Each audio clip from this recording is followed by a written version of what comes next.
La paracha de Shemini dans le livre de Vaïkra. Les fils d'Aaron, Nadab et Abihu, prenant chacun leur encensoir, y mirent du feu, sur lequel ils jetèrent de l'encens et apportèrent devant le Seigneur un feu profane, sans qu'il le leur eût commandé. Et un feu s'élança de devant le Seigneur et les dévora, et ils moururent devant le Seigneur, nous dit le Lévitique au chapitre 10. L'Éternel parla à Moïse et à Aaron en leur disant « Parlez ainsi aux enfants d'Israël » Lévitique chapitre 11. Rachid dans son commentaire écrit « Dieu parla à Moïse et lui ordonna de dire à Aaron et que ce dernier à son tour devait rapporter les paroles de Moïse à ses deux fils, Elazar et Itamar. Enfin, tout celui qui avait reçu la parole de Moïse était invité à la transmettre intégralement aux enfants d'Israël. Dès lors, Dieu a placé sur un pied d'égalité Moïse, Aaron et ses fils pour qu'ils soient les mandataires de son peuple auprès du peuple d'Israël. Pourquoi un tel traitement de faveur ? Car tous, y compris les fils d'Aaron, ont accepté avec amour le décret divin, celui de voir leur frère aîné mourir devant Dieu. Hamek Davar, un des commentateurs contemporains, explique que Elazar et Itamar eurent le mérite d'enseigner la loi juive en Israël suite à la maîtrise dont ils firent preuve en gardant le silence malgré la réprobation de Moïse. En effet, le traité Brachot 63 rapporte que tout disciple qui subit la colère de son maître et sait se contenir aura le mérite de faire la distinction entre un sang pur et un sang impur, ce qui signifie qu'il sera un maître décisionnaire en matière de halakha en Israël.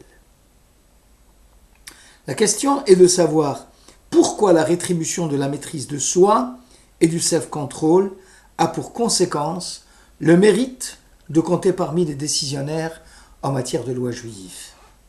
Avant de répondre à cette question, voyons notre extrait du rouleau d'Esther au chapitre 2. Esther s'attirait les sympathies de tous ceux qui la voyaient.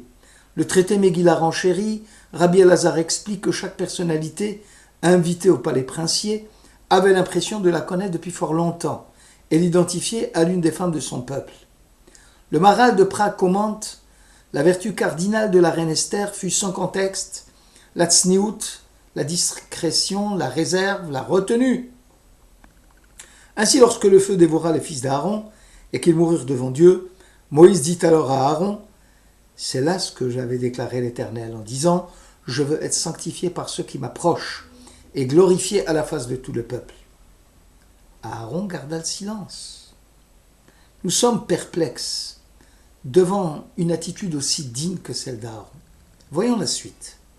Moïse dit alors à Aaron ainsi qu'à Elazar et Itamar, ses fils survivants, « Prenez la part d'oblation qui reste des combustions du Seigneur et mangez-la en pain azim, à côté de l'autel, car elle est éminemment sainte. Vous la mangerez en lieu saint. Cet endroit est celui de tes fils sur les combustions du Seigneur. Car ainsi en ai-je reçu l'ordre. Quant à la poitrine qui a été balancée et à la cuisse qui a été prélevée, vous les mangerez en lieu pur, toi, ainsi que tes fils et tes filles, car elles ont été assignées comme revenues à toi et à tes enfants. »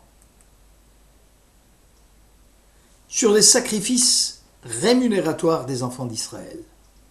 Au sujet du bouc expiatoire, Moïse fit des recherches. Il se trouva qu'on l'avait brûlé. Irrité alors contre Elazar et Itamar, les enfants d'Aaron demeuraient vivants, il dit « Pourquoi n'avez-vous pas mangé l'expiatoire dans le saint lieu, alors que c'est une sainteté de premier ordre, et qu'on vous l'a donné pour assumer les fautes de la communauté ? Pourquoi le sang de cette victime n'a pas été introduit dans le sanctuaire intérieur ?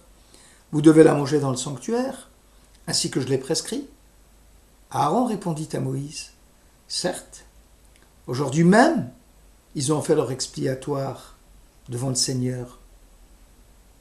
Or, si j'avais mangé un expiatoire aujourd'hui, est-ce qu'il plairait à l'Éternel ? Car je suis en deuil. » Moïse entendit, l'approuva. Le courroux de Moïse à l'encontre de son frère malheureux nous semble superflu. compte tenu de la tragédie qui frappa Aaron. Peut-être y avait-il une faute dans le culte sacrificiel. Était-ce le moment propice pour tenser Aaron? Rabbi Simcha Zissel commente: est-il concevable qu'une personnalité hors du commun comme Moïse puisse se mettre en colère contre un homme plongé dans son deuil? Combien même Aaron serait-il fautif? N'était-ce pas l'occasion de lui trouver des circonstances atténuantes, ou du moins de reporter la colère à plus tard? Moïse n'en tient pas compte, ni du drame familial, ni du désespoir qui les mine. Pour lui, il n'y a aucun prétexte à manquer au rite scrupuleux du sacrifice. En fait, Moïse enseignait aux fils d'Israël que l'homme doit acquérir la maturité totale de sa personne, malgré la douleur morale qui l'affecte. L'endeuillé Cohen doit faire taire ses sentiments et accomplir le rite sacrificiel avec joie. Dans le cas contraire, le Cohen s'expose à une mort certaine. Si l'allégresse dans l'accomplissement du culte se mêle à la détresse personnelle qui affecte l'homme au service de Dieu, ce dernier met ses jours en danger. C'est aussi cela l'acceptation du jour du ciel. Cette expression qui signifie la soumission de l'homme à la volonté divine montre également l'obligation d'accepter l'assujettissement de toutes les forces de l'âme humaine à la volonté du Très-Haut. La réaction d'Aaron au moment de la tragédie qui le frappe reste sublime à plus d'un égard. Le commun des mortels aurait explosé en pleurs, en colère, en protestation contre les forces inhumaines qu'on exige de lui. Aaron, ce qui le caractérisait, c'était d'abord l'amour de l'humain. Qui pourra dire combien grande fut sa douleur de voir ses enfants chéris sans vie devant lui? Les mêmes enfants dont Moïse disait à l'adresse de son frère: « Ils sont plus grands que toi et moi ». Or, c'est le même Moïse qui lui tient rigueur concernant le service sacrificiel alors que ses enfants gisent devant lui sans vie.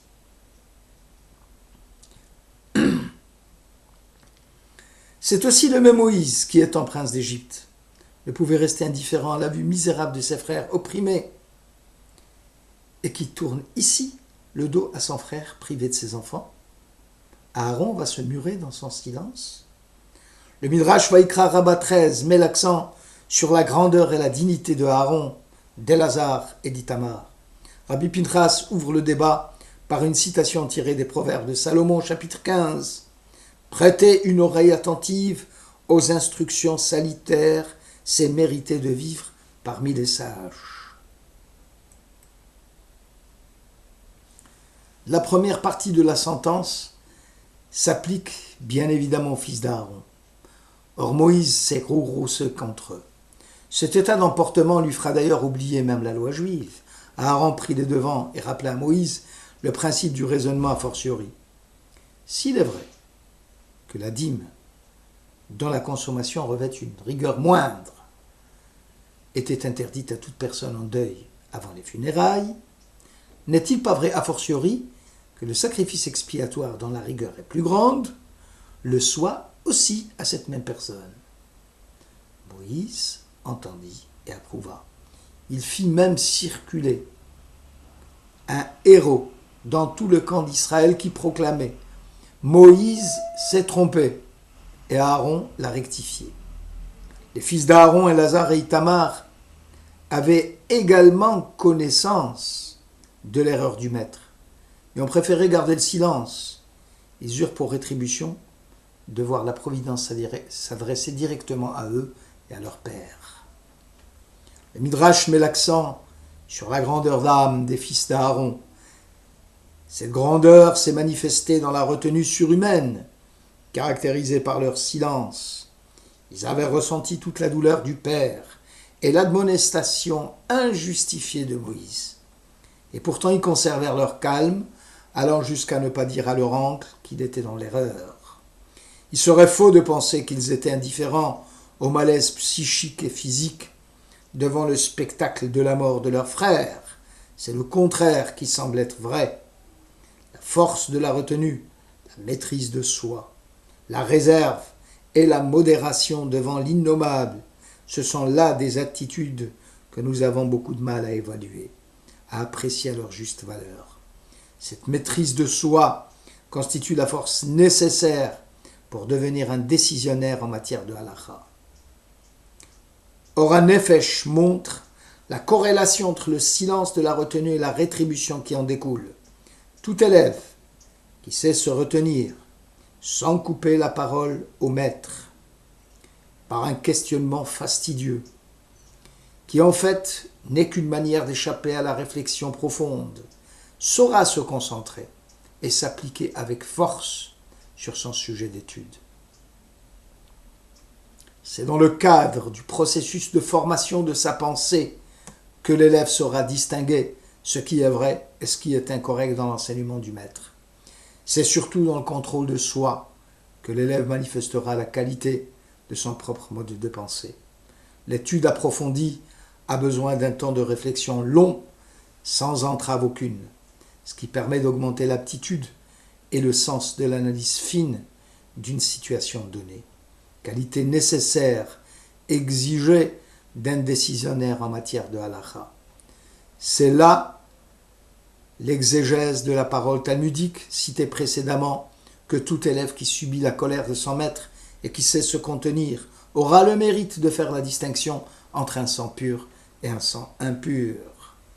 Une vie intérieure riche en enseignement de Torah n'a pas besoin de saisir une occasion pour exprimer publiquement cette même richesse. La soif d'étaler son savoir reste superficielle et fait partie du lot des ignorants. Les membres de la grande assemblée ont énoncé 3 maximes, nous dit Pirkei Avot au chapitre 1. Soyez circonspects dans votre jugement. Formez un grand nombre d'élèves. Élevez une haie protectrice autour de la Torah. Telles sont les qualités nécessaires pour devenir un maître de l'enseignement de la Torah. Le Maharal de Prague commente ainsi ce passage. Ces mises en garde s'adressent en fait à tout individu. L'homme n'est pas un esprit pur. Aussi l'homme doit tenir compte de cette dimension de l'humain. L'effort consiste à traiter l'ensemble de la personne humaine. Ensemble complexe, composé en particulier d'une association entre l'âme et le corps, le bien et le mal. Soyez circonspect dans votre jugement signifie que l'homme, n'étant pas un esprit pur, ne doit pas porter un jugement hâtif, sans prendre le temps de la réflexion et tenir compte de la dimension matière qui compose ce même homme. Former de nombreux élèves. Cela relève de la même réflexion. C'est en propageant la Torah au sein d'un grand nombre que le maître apprend aussi à en pénétrer profondément les saintes prescriptions. C'est par la confrontation des idées avec les disciples que se dégage la vérité. Rabbi Bechaye, concernant les pierres précieuses que le Kohen Gadol devait porter sur le pectoral de son giron et qui caractérisaient les 12 tribus d'Israël, écrivait « Binyamin, tribu de Benjamin, était représenté par la pierre enchâssée dite jaspé, en hébreu yashfé. Cette pierre contenait un grand nombre de couleurs comme le rouge, le noir, le vert. En effet, Benjamin était partagé dans ses réflexions concernant la vente de son frère Joseph. Fallait-il dévoiler la chose à son père ou non, alors qu'il était au courant? Malgré la forte envie qu'il ressentait de le faire, il se maîtrisa pour ne pas porter tort à ses frères. Et la pierre, qui va symboliser sa tribu, sera le yashfé, que nos sages découpent en yesh-pé. Il y a une bouche. Malgré l'usage de la parole, Benjamin a préféré rester en silence. En fait, l'opinion d'une personne ne reflète que son propre point de vue concernant un sujet donné. Mais faire partager son point de vue avec celui d'un grand nombre pour arriver à en dégager une opinion multiple, diverse, est beaucoup plus enrichissant que ne l'est l'opinion singulière. Celui qui sait garder le silence et n'impose pas son point de vue aura la capacité de faire la synthèse de toutes les opinions et de se rapprocher ainsi de la vérité. En effet, même si en apparence les gens diffèrent, au fond d'eux-mêmes, la part du Très-Haut qui vibre dans leur cœur, dans leur esprit, les rapproche et les réunit. Pour prêter l'ouïe à ce murmure latent de l'âme, il faut faire fi du vacarme environnant pour se concentrer sur le silence éloquent de la vie intérieure et de ses vibrations. La reine Esther était dotée de cette capacité d'écoute exceptionnelle que le texte qualifie de retenue, de maîtrise de soi. Il en est de même de Elazar et d'Itamar, qui avaient constaté la mauvaise appréciation de Moïse et avaient préféré garder le silence, même dans les moments tragiques qu'ils avaient connus. Binyamin, Benjamin, aussi était au courant de ce que ses frères avaient entrepris contre Joseph et avait pris sur lui de garder le silence. La pierre de Yashvé symbolisait donc admirablement l'attitude positive de Binyamin. Shabbat Shalom.